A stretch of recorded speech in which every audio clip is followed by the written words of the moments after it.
Hey guys, what's up? Two-wheel Turban, back at it again on the Super Duke R and another beautiful day of riding. And today I'm going to be talking about why, if you buy one of these bikes or even test ride one for a couple miles, motorcycling as a hobby might be ruined for you. So, yeah. You must be thinking, how in the world could the Super Duke R ruin motorcycling? That doesn't even make sense. Wouldn't it do the opposite?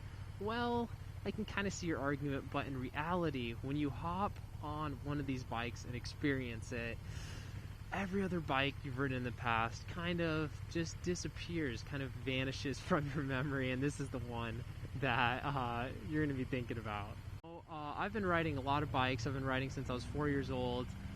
Riding everything from, I've been riding everything from little 50cc dirt bikes, Honda Grom, Honda Goldwing, Supermotos, Dual Sports, midweight nakeds, midweight super sports.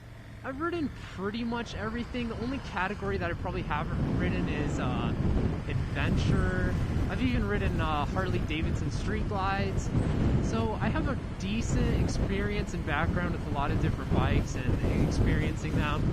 And man, this Super Duke R is just on a whole nother planet. It's in a whole different league from everything else. Like, I just know if I came to a stop, got off the Super Duke R, and jumped on my R6, I would be like, what the heck is this? Is this from like 100 years ago?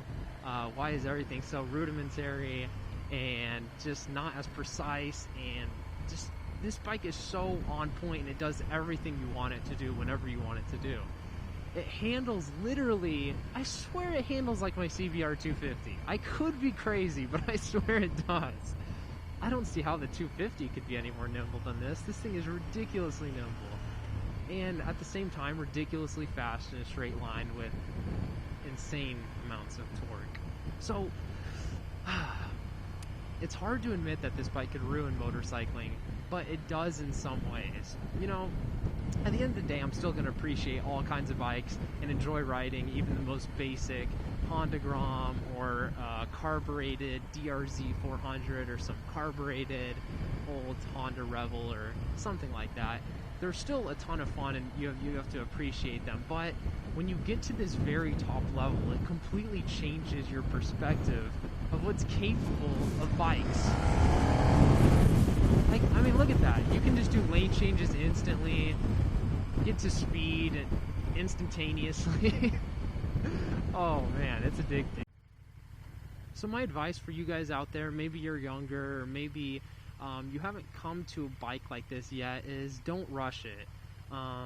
Definitely don't rush it if your skill level is not there, because that's a whole nother thing. I should make a video on that, but do not rush it, because there's so much to enjoy of all the different, steps that you have to take to get here, from the baby 125cc Grom that I rode when I was 14, 15 years old, and I would just go back and forth in my driveway and put on a ton of miles just in my driveway, building up basic clutch, shifting, braking, U-turn skills, stuff like that. Then jumping up to my CBR 250R Repsol. Man, that bike looked sick. I swear I looked like, in my mind, I thought I looked like the coolest person on the road with that bike, when in reality it looks pretty weak and pretty skinny. But man, at the time that bike felt like a real proper bike and it had some real power.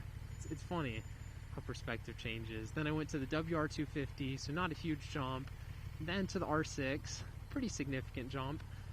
Didn't go to like a Ninja 400 or a RC390. Went straight to the 600 and then to the Super Duke. But if I was 16 years old and I had the ability to get this bike, I would tell myself, no way. One, because of safety, and also because you just miss out on the fun of going up, the proper ladder to riding one of these bikes. All those bikes are extremely fun, and once you kind of get to this top bike, you still have an appreciation, but when you're on the way up, it's much, much more fun. And you start to appreciate the progression a lot more if you do it that way, than instead of just jumping straight to a leader bike. Do not do that. But yeah, I kind of just came up with this video because I realized all of us are always trying to like aspire to get the best and greatest things, the most expensive things, the top performing things. But sometimes it's better to just chill and sit back a little bit and enjoy the things that we already have that are small. Because yes, the Super Duke R is awesome, and all top end leader bikes and all the greatest sport bikes are fantastic. I'm not saying that, they're amazing. But sit back and enjoy your little 250 if you have it, and don't rush into one of these things. These bikes will always be here, and they're going to be progressing more and more and getting better and better, so definitely don't rush it. But yeah guys, just a little thoughts on the Super Duke R. Hope to see you guys in another video, and I'll catch you guys on the next one. See ya.